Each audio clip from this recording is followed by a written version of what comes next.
Hey everyone, welcome back to the channel. In today's video, I'm going to show you how to face swap in Photopea. It's really simple and easy.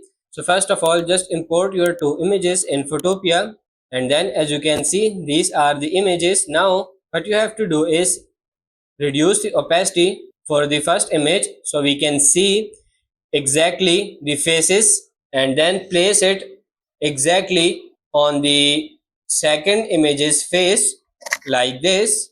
Now you can make the opacity 100 again.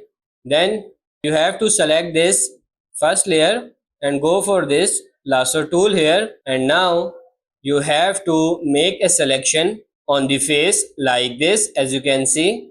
After that, go for this edit and go for this copy and go for this paste.